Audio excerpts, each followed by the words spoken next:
And welcome again to Cottage Talk Full Time. I'm Russ Goldman. Joining me right now is Jan Shanez in the secret square, and in the right-hand square is Max Cohen.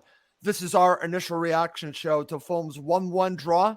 Guys, it's another draw, but if you look around, we've actually have extended the lead for first, which is weird, but teams have caught up to us a little bit. We now only have a 5-point gap, which is a little concerning. But again, 1-1 draw. I'll go to you first, Max. Opening thoughts. Yeah, this is not the free-flowing attacking team we were used to during that 7-match winning run. And it's a bit worrying now, you have to say. Yes, we're top of the league. Yes, as you mentioned, it's now a 2-point gap above Bournemouth, and it was 1 at the start of the day. But it just seems it's labored. And there are a lot of players out there today who weren't quite giving it their all or weren't quite being effective enough. Mitrovic had his goal, but he got more interested in fighting with the center backs than he was playing actual football.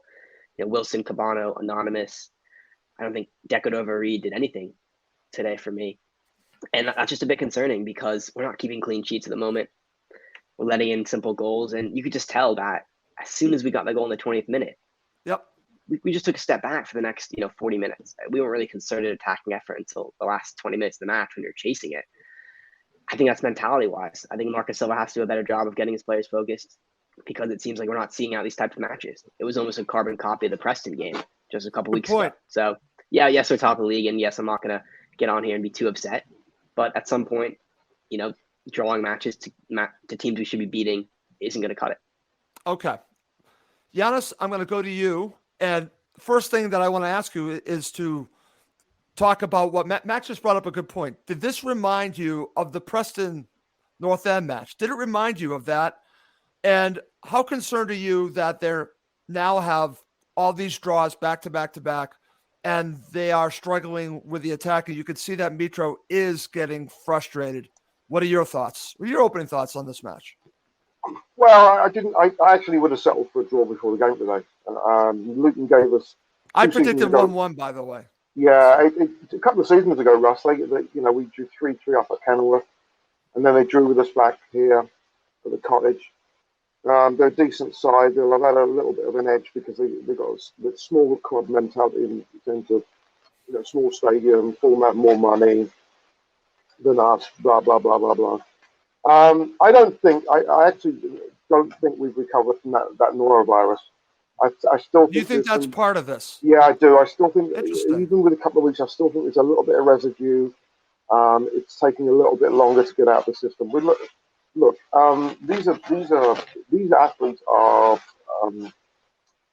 I don't know, they're like sports cars, they're Maseratis in terms of their professionalism, in terms of their fitness. And any little thing, of course, can throw that off. And, the absence of training at that level has an impact on the body. It's not like a pub side where you can go out and have a couple of drinks. So I thought there was a lack of energy, and I really do think that there's some residue there. Having said that, our friends Bournemouth, they lose to Blackburn today, so they're hardly having a great time.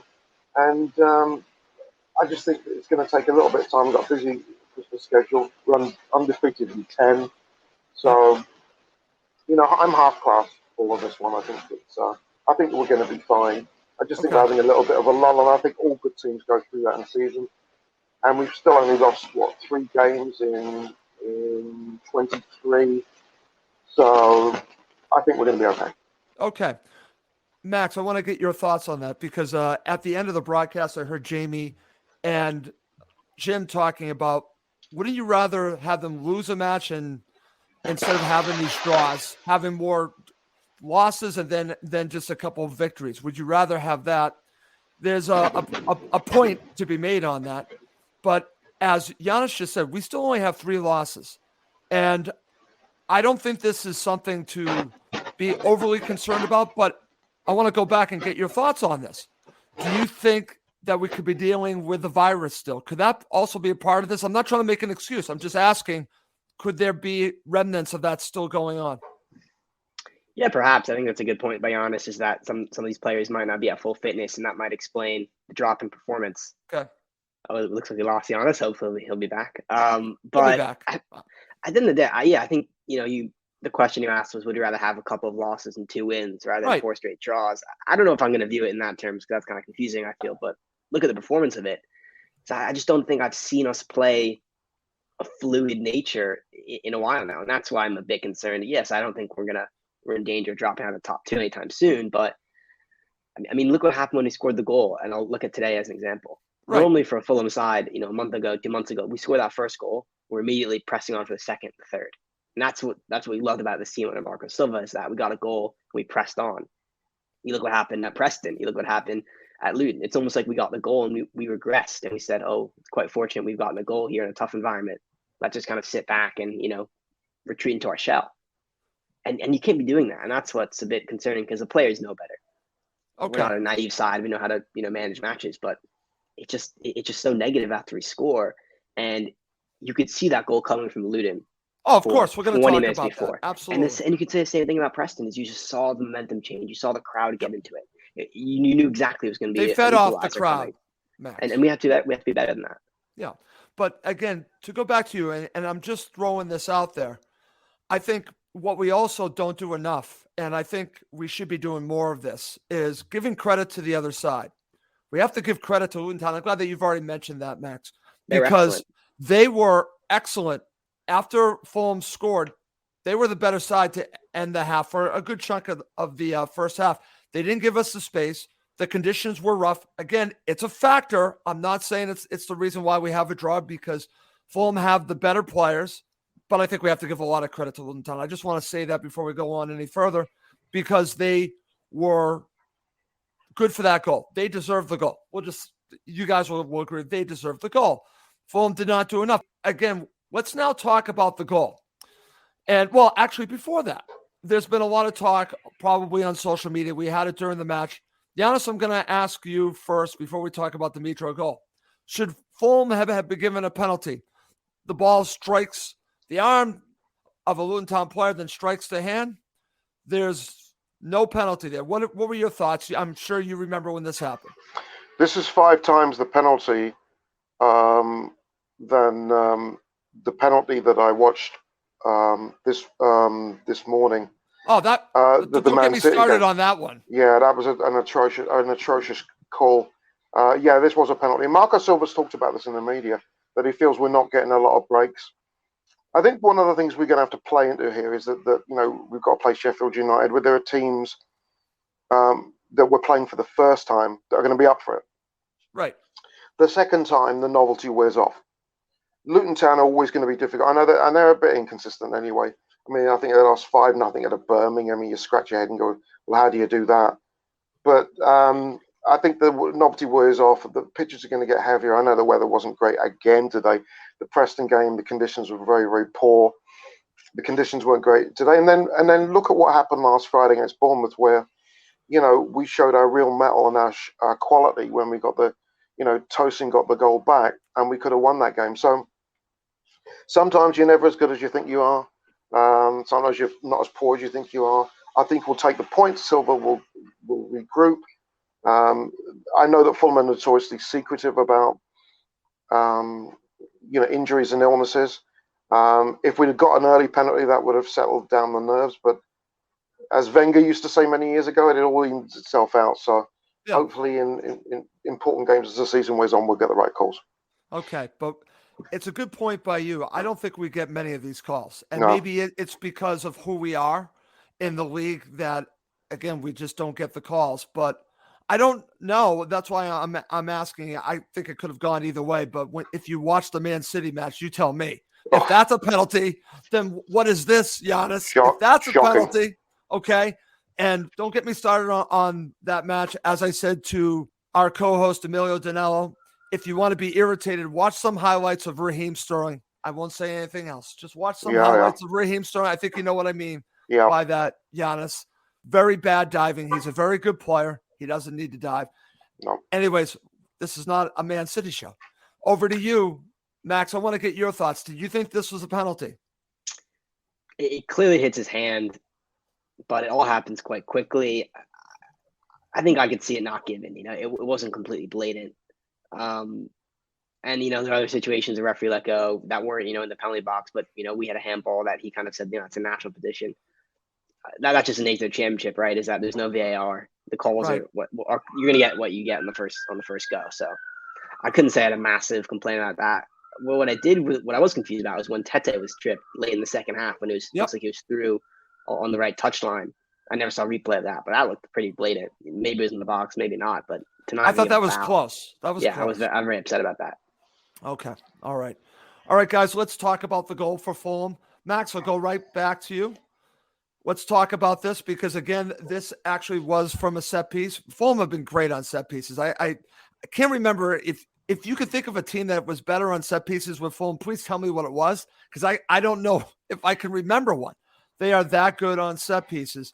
And, again, this started from Tosin. Eventually, you get the goal from Mitro, and Mitro scores again. Max, your thoughts about the goal? It's a great ball from Harry Wilson. You have to give him credit there. It's an excellent delivery. The outswinger, I think it was, with his left foot. And Tosin's become much more of a presence in the past couple months under Sola. I think that's an area where he's really improved. This is attacking heading. Whereas in the Premier League last year, it's essentially non-existent. He's grown into his height, I think, and is getting into those areas. Could say by the keeper. And then, Mitrovic does what he does best. He's in the best area at the best time.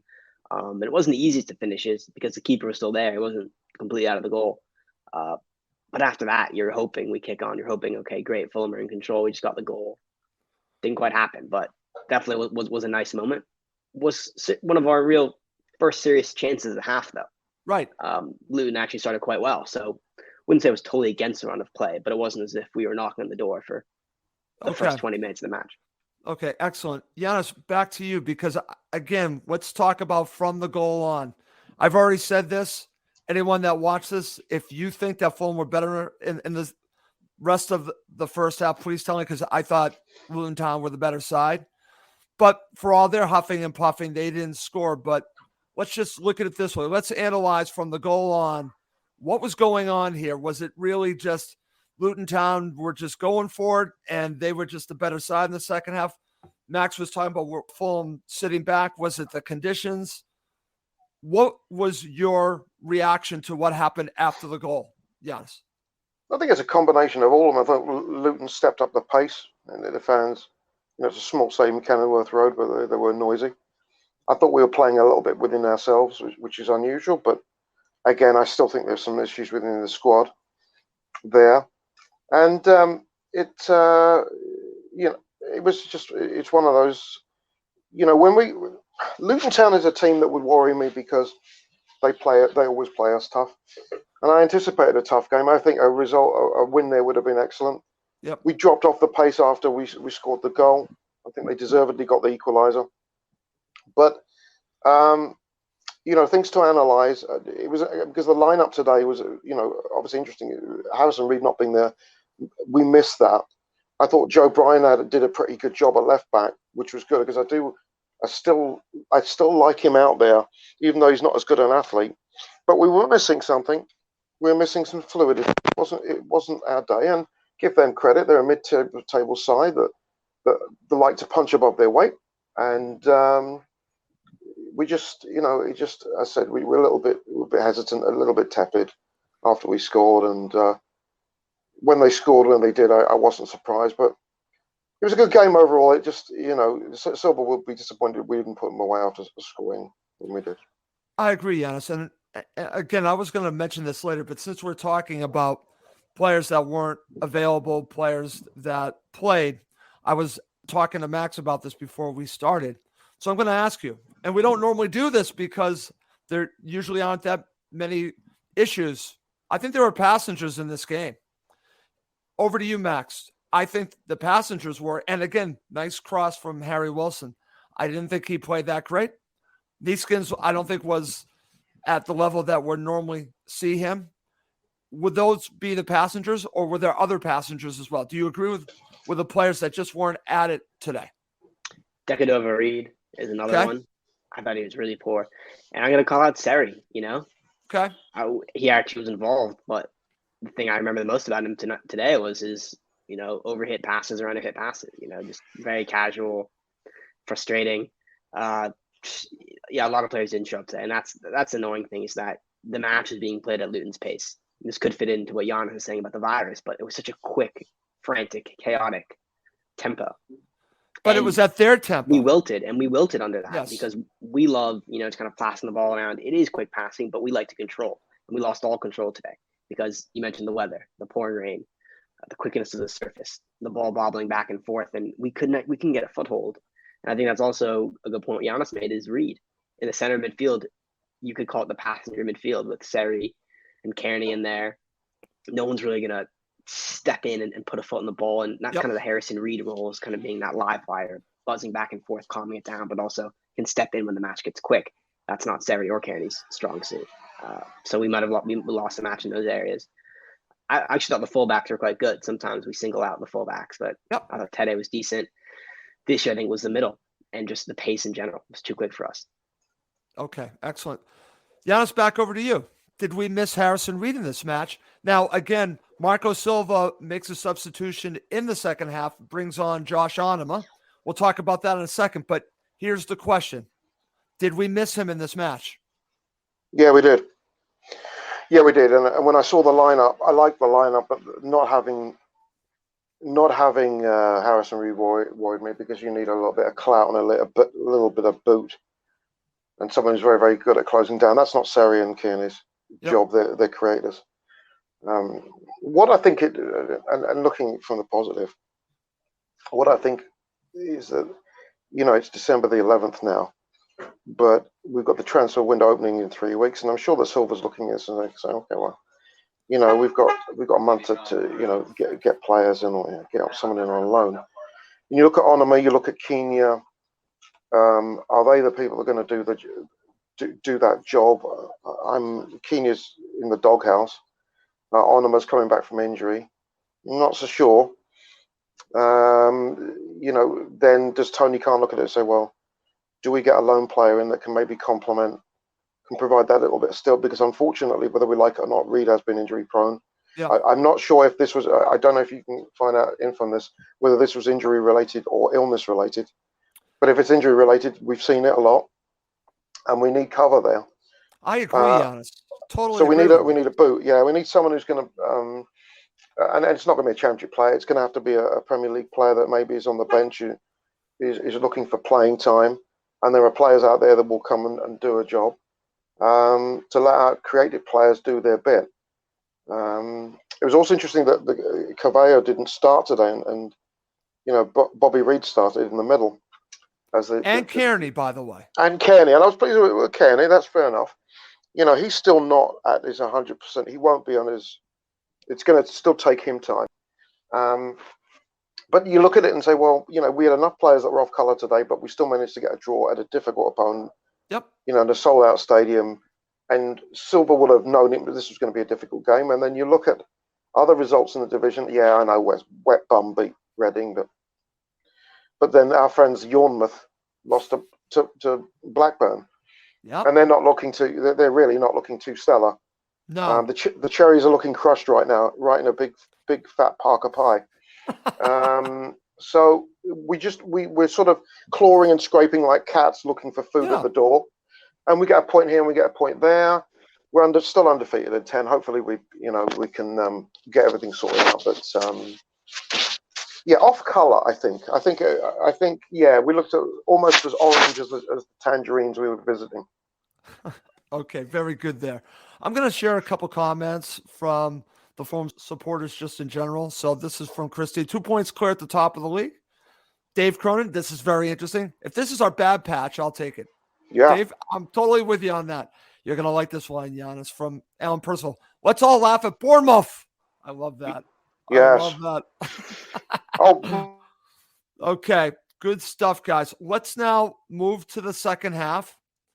And let's talk about, I'll go to you, Max. Thoughts on the second half before the goal from Luton Town? It was really more the same. It's the way the first half ended. Essentially, it was kind of Luton pressing forward, which again asks questions of what was going on in the dressing room at halftime. Basila talking to the players, because he must not have been happy with the way the half ended. But we started the second half much the same, on the back foot. I think the crowd also plays a role. You have to give credit to them. They got behind the Luton players, but Luton as well. They were aggressive. They were on the front foot, and they pressed us back. And then leading up to the goal, just a really silly free kick to give away. Really silly for Mitrovic. That's why I was frustrated with his performance, that he was too bothered about getting into it with the center halves than he was playing. And there's no need to foul someone in that area. Yes, the player went down softly, but that led to the goal. And that's just inexcusable from someone who should be a leader on this team. Okay, very good. All right. How about you, Mr. Janaeus? And we almost had double Janaeus there because I know, Giannis froze, and then I brought him back in. So thoughts on the lead up to the goal from Luton Town? Before we talk about them with the goal, that goal was coming, Giannis. Yeah, petulance from Mitro. He should know best. He's been in a purple patch, and not just with us, but with Serbia. He's got his goal. Yeah, and you're absolutely right. It was misbehaving, just having a bit of a sad on with the defenders. It was petulant behaviour, and of course, it had to be Adebayo who scored for them. And although, I feel good about the kid. He found a home at Luton. He's done a very good job there. He's still got a lot of love for Fulham. We developed him. It's sad that we develop these players and then they go. But he's found a niche, much like Coley Woodrow up at Barnsley did. We didn't really get the chance, and then found a good home.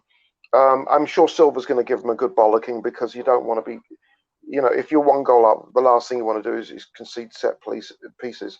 It's one thing to try is to concede from open play, but set pieces in the Championship can be just so problematic to defend. You put your back four under a lot of pressure. And although Mitra is very good in the air, when he comes back to defend, you still don't want to concede it. And I was going to say before I went off the air there, we were talking about injuries and every time Marco Silva is interviewed and he's asked about that person, that I cannot name him because it might just give me duodenal ulcers. It begins with K and ends in Avellero. The thought that he might be coming back into the 18 actually fills me with he wants him back. It's pretty obvious. I want him back. I want him at the Hammersmith Road End, serving hot dogs and hamburgers at halftime with Bovril. Along with Floyd Ayite, right? The two of them. Oh, he's worse. He's worse. No. At least Floyd Ayite scored goals. At least he had some pace. Caballero's he's a young lad and he's all muscle. Oh, we could do a whole podcast on who's worse. God, it's like a hemorrhoid. It's painful watching him. And when he mentions him, it honestly, genuinely makes me wonder. I love Silva, but I don't. Can you imagine if he brings him in for Wilson or Cabano? I'm rioting. I'm going to riot if that happens. I don't know how I'm going to do it, but I'm going to do it. So, right. But anyway, back to the thingy. I mean, it was petulance, and Mitro's going to get it, and should get it from his teammates. Yeah, especially Kearney, because it's leadership, right, and experience, and he's got lots of international experience as well, and he should know better.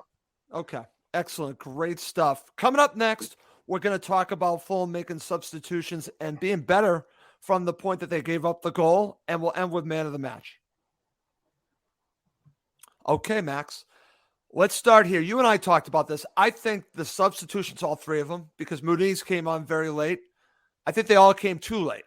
Now, Fulham were starting to boss the game at 1-1. They were really starting to finally go forward, and we were starting to see that, I wouldn't say free-flowing football, but they were starting to control the match.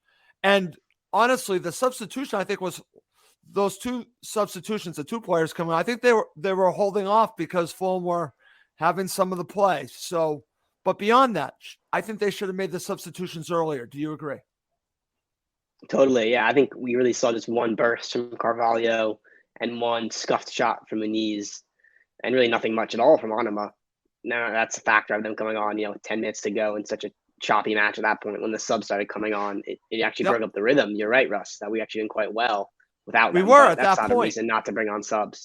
If you have fresh faces coming on, especially some with the quality of Carvalho, you don't really wait. You should put them on immediately.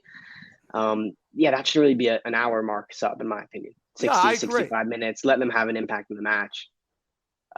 Because the players. Let me ask you this, Max: is it a second guess to say maybe Fabio should have started this match in place of who? Decadova-Reid?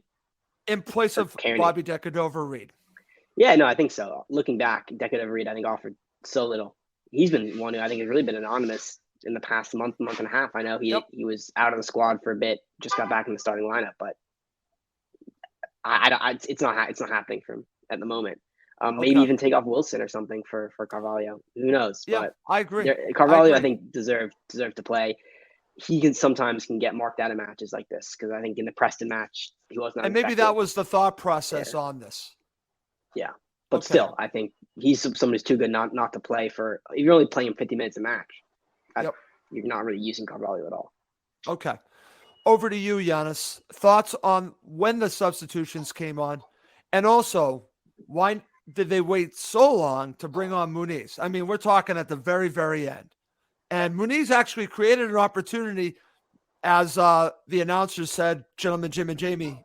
He had someone there that he could have passed to, but he took the shot. He's a striker. He takes a shot. But he wasn't given enough time to really get into the game. So thoughts on, and again, I love Marco, but I agree with Max, especially the first two. Why didn't they come on in the 60th minute? Not sure. I mean, but we were still 1-0 up. I think he was trying to set a second guess which way it was going to go. Muniz, I agree. I think he should have come on a little bit earlier. Yeah. Talk about the Bobby Reid versus Carvalho. I actually liked the decision to start Reid because I think Carvalho's gone a little bit off the boil. Remember, he's still only 18, and he's got so much to learn. And I don't think it's a bad thing in a long season of 46 games, and he's had injuries as well. If you rotate. Yeah, you rotate and you just give them a game off because sometimes you really aren't. You don't have a sense of what's going on the field, right? Understanding unless you're sitting from the bench and looking at it. And he's still learning. Whereas Reid is an experienced international, obviously experienced player. Reid, I agree with Max. I think it isn't really happening for Bobby Reid at the moment, but that's fine because players are going to go that you can't have 46 brilliant games. You can't have 46 man in the matches. Cabana has been, I think, our best player this year. He had an off day. Wilson has played very well. Off day. Mitro scored 22 goals. He had an off day. Seri wasn't quite. Maybe it was the bleach that was in his hair from the recent haircut, but he wasn't quite on it. So players were, the mark of a good side is when you've got a number of players that just aren't at the races, but you find a way to gut it. And a draw, say, well, would you rather take 2 wins and 2 losses or than 4 draws? And although numerically you would, because it would be a 2-point advantage from getting 4 draws, I think it's better to get the 4 draws because you stay unbeaten. It's still 10 games. We still haven't, so we're not used to losing. It's 11 games, isn't it? It's 11, isn't it? It was 7. Oh, no, it's 11. You're right. Sorry. I stand corrected. It's 11 games, and that's fine. And I'm sure that Silva will say, you're not as good as you think you are. Today, we sort of got away with it. We got away with it up at Deepdale a couple of weeks back. But then again, we were unlucky against Bournemouth because we could have, we were much better than them, and they're second. So overall, you take the rough with the smooth, and then you forget the game. You look at the game tape, and Monday we start getting ready for next week. Actually, isn't it Sheffield United next week on Monday? Yes, it is. Which is good news because it gives us a couple of extra days, and if there is any illness, then a bit of time for recovery. I totally agree, Giannis. All right. Before we talk about man of the match, I've seen some comments about the ref. So I don't generally do this because I don't like blaming the ref, but I thought it's warranted to talk about the ref. So I'll go to you first, Max.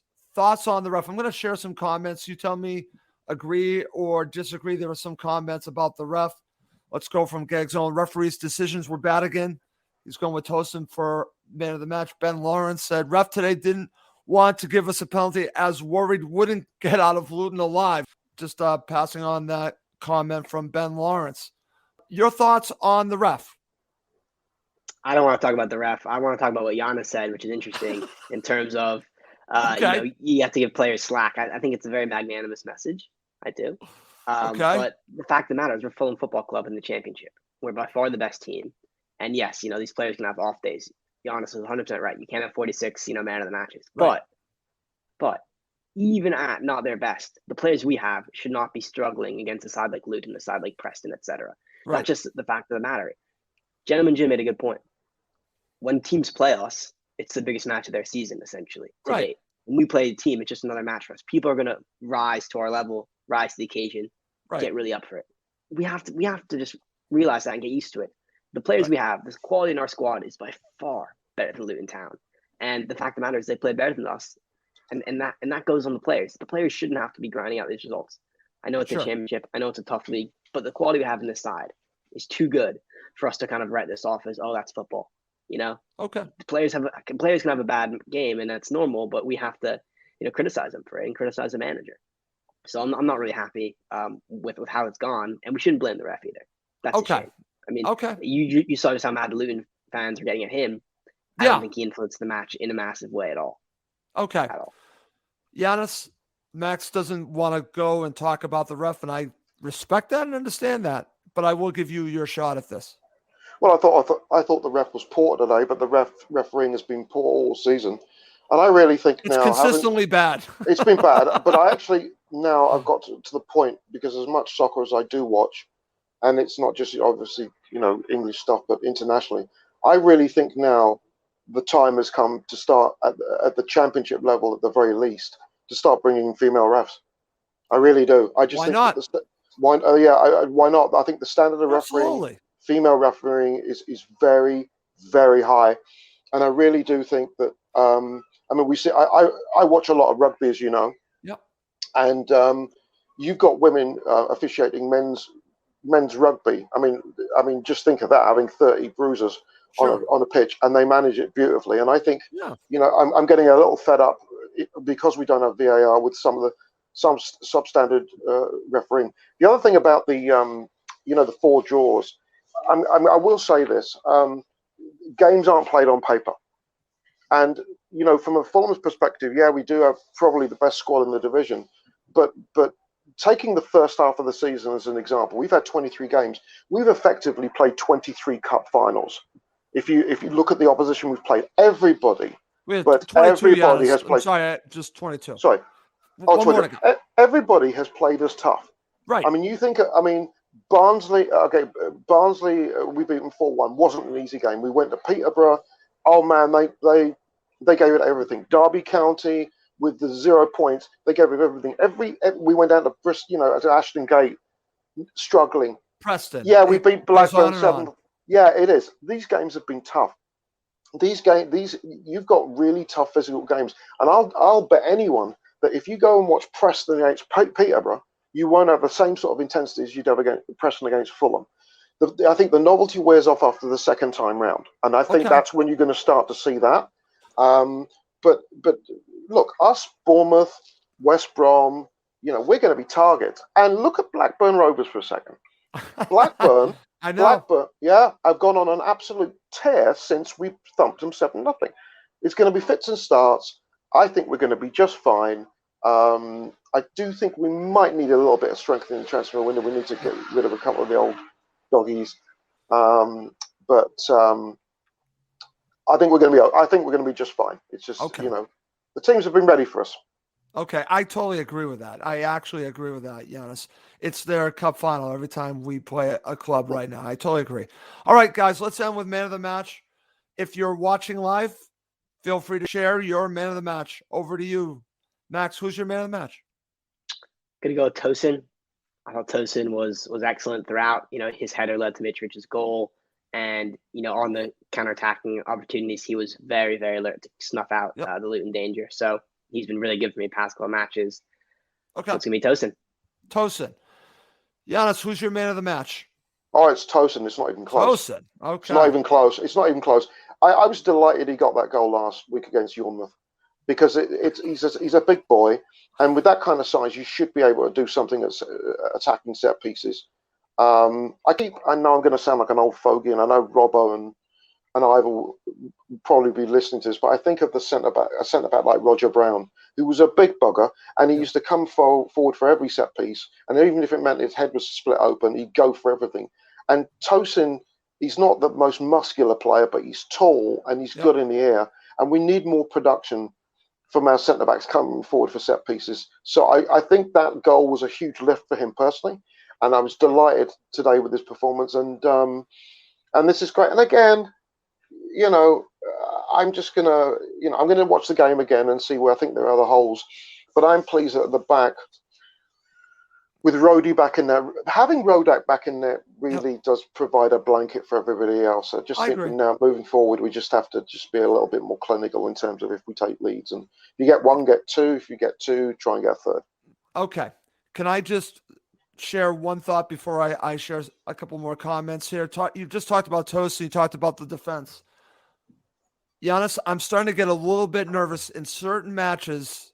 Tim Ream, I'm getting a little nervous because I think against certain types of strikers, I think he struggles. I thought he struggled a little bit in this match. I thought he was a little bit exposed with his lack of pace, especially against the speed that they had today. Thoughts on that? And that's a great point, and I think that's where it hurts Joe Bryan, because Joe is not the quickest, and so he obviously won't be the quickest in terms of cover. And if Silva looks back at the tape and says, "Well, I think there's an issue there," that's going to open the door for Robinson. We don't know if it was an injury and that's a shame, because the lack of pace, I think, is a factor in some of the situations Fulham were in today. Yeah, I agree, and I think Hector might be somebody. I think Mawson played for the U23s in the week. Yep. I think that Hector might come into it, but Silva strikes me as loyal, and there's something. I don't know if you remember. Was it a couple of months ago where Ream was supposed to fly out to the US for international duty? Yep. And he didn't because of a personal issue. And I don't know. I'm not making excuses for the lad, but I'm wondering if there is something we don't know about, whether it's maybe. And let's hope to God it's not family illness or personal, not so much personal. You never know. And I just maybe it's an opportunity, especially with FA Cup coming up and multitude of games, to maybe give Hector another go. Is Mawson ready? Okay. And then give him a little bit of a breather, and so he can recharge his batteries. Okay, excellent stuff. All right, I'm going to share a couple comments. This is from Dave Cronin. Tosin just, but nobody stood out. I like this one. Man of the match, Hector. LOL, Tosin then. Okay. But here's my favorite, guys. You're going to love this one. This is from Steve Reynolds. Luton fan behind Gentleman Jim. Boy, was he loud, guys. Max is smiling. Yeah, Max, that tell me he didn't make an impact of what we watched. Oh, yeah. I mean, this is a classic Fulham FC TV production. You had the yelling fan cursing behind Jim. You had Jim telling him to shut up later on. Told him to sit down when the ball in the side netting, right? They couldn't see half the goal. He couldn't see. That's they couldn't see half the goal. Right. We saw the goal more than they did. They were actually there. And 5, it was pouring rain for the last 10 minutes of the match. It was like a watercolor painting. I know, we couldn't even really see it, guys. I'm glad that you mentioned that, because there was water all over the screen.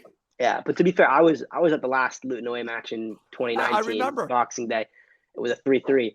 I couldn't say anything either. The way there's the all the way fans stand up and the angle of the match, I couldn't see any of the goals. So that's just what it's like on a Kenilworth Road. It's very intimate, very cramped. It's a fun stadium, but I'm glad we don't play there every week. Well, I mean, you've been to Luton, Max. I mean, you've been there.